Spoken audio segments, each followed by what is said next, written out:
So after talking about Kandinsky, we're going to start painting our sheets of paper. First thing I want you to do with pencil is write your name and then flip it over. What's going to happen is we're going to paint this sheet of paper and then we're going to print our foam plates using black ink on top of what we paint. So the colors you are not allowed to paint with are black and brown. We want to keep this as light as possible. So no blacks, no browns. Since he did circles in his work, you're going to start with a circle in the middle of your page. So holding your paintbrush like a pencil. Good hair days with our paintbrushes. Try to find the middle of your paper. You can use any colors you want, any patterns you want, as long as your entire sheet of paper is filled up.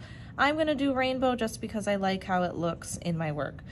With these paints, make sure you clean out your brush when you switch colors. No mixing colors in the palette. So I'm just going to move to my next one.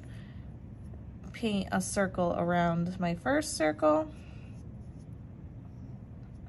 And you'll start to see my colors blend together. That's okay. If you have to turn your paper while you work too, that's a good way to get a nice, easy circle. So just fill up the entire page. When you get to the edges, just keep going with the color.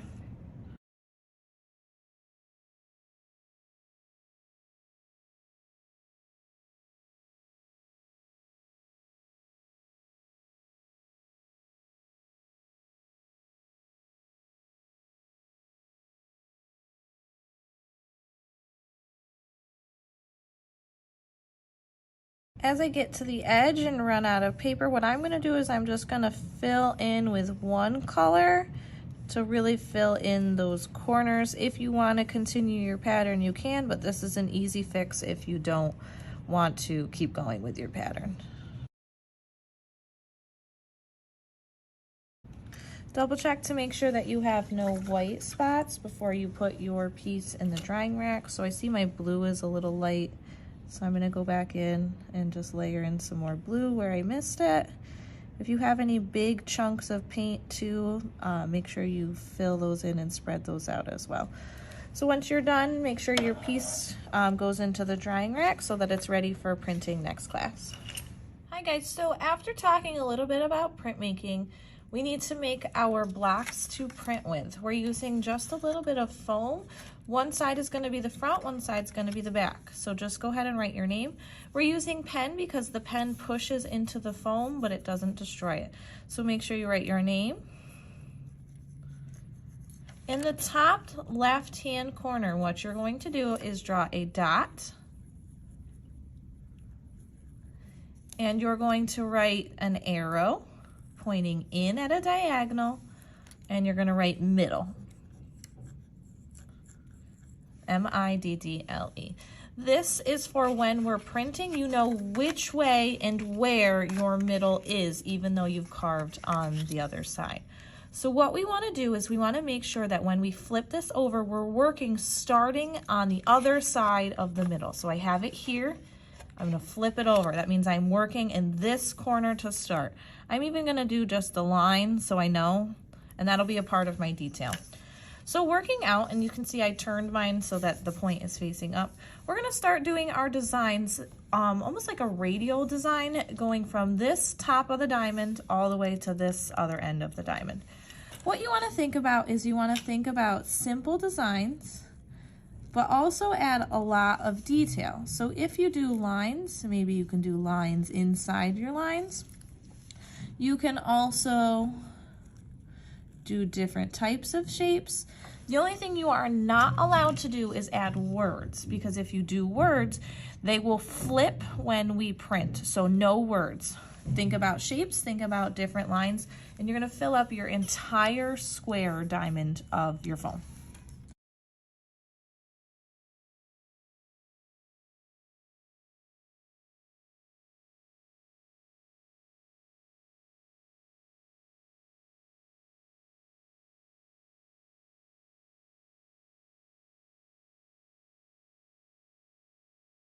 Perfect. So you'll notice too where I pushed too hard, it broke through the foam. So you want to try to avoid pushing too hard.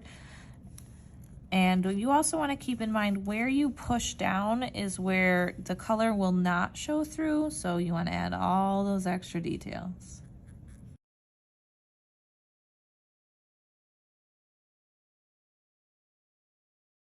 Perfect, so now that my tile is all filled up with my designs and colors, we're going to use this in the next step. Hi everyone, so today we're going to be starting the actual printing part using our foam plates, the small paintings that we've made already, and a few of our printmaking tools, and a special printmaking ink that we'll be using for this. So what we want to do to start is make sure that our paper is lying face up the way that we want it. I know that I want the edges to be nice and flat as well.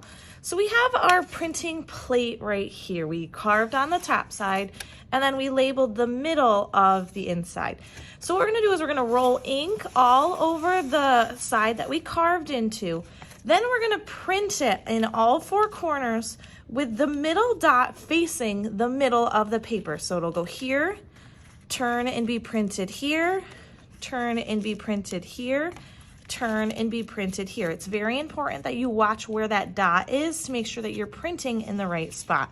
So what we want to do is we want to use this tool called a brayer, and it's just like a roller, but it's made special for printmaking.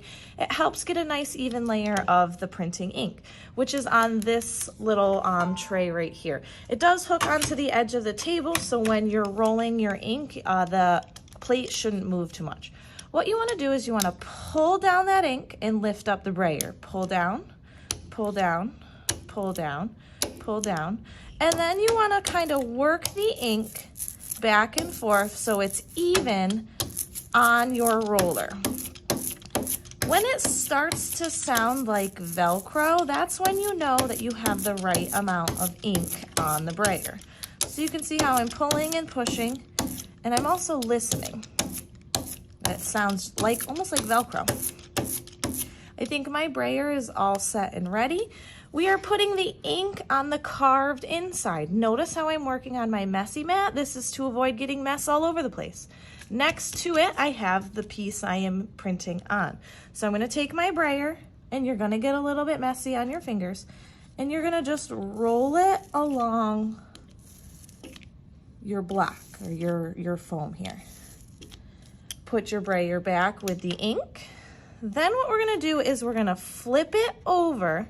Notice how I still have my paper over here, my inking station here, and I'm looking for the middle dot. See where it says middle? That has to go in the middle of the page. What I'm gonna do is I'm gonna line up the outside corners.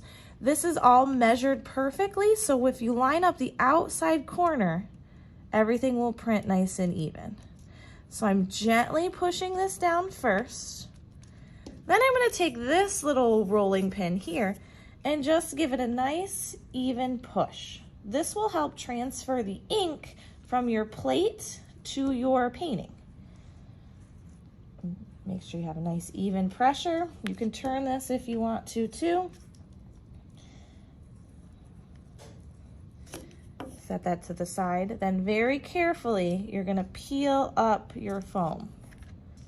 And voila, you can see where you carved is where the paint from your painting shows through. Next, we're gonna ink up our block again. Get that Velcro sound. Nice layer. Brayer back. Looking for that middle, so middle dot, make sure it's in the middle. Now we're going to the next corner. I have this top left-hand corner I'm lining up to.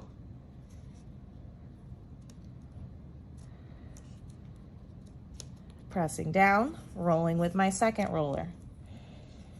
Nice even pressure is the key to get that ink transfer.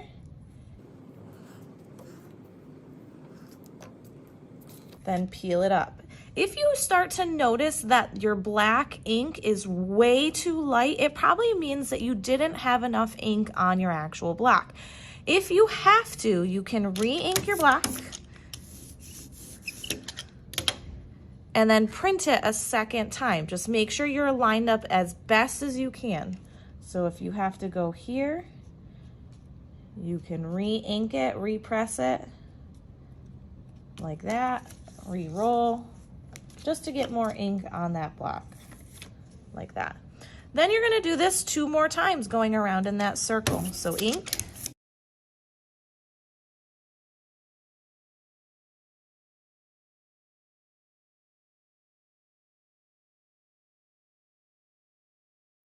common mistakes that I see too is people not paying attention to where the middle actually goes, because if I were to print it right here, this would all turn out wrong. We want that radial symmetry. So find that middle on your last piece, line up those corners, gently press down, then roll. Something you want to be aware of too is the ink is kind of sticky, so you want to make sure if it gets on your hands or on this roller that you're just being careful where it's going. Peel up that last plate, and voila, this piece is done. You can see the radial symmetry.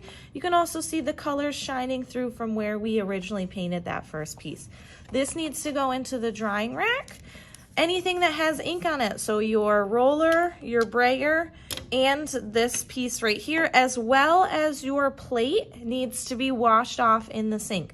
Also keep in mind you probably have ink on your messy mat that needs to be cleaned up as well. So a little water or your sponge will just wipe it right up. We can reuse these printing plates, so make sure they're as clean as you can get them. And if you need to put it in the drying rack, put it in the drying rack.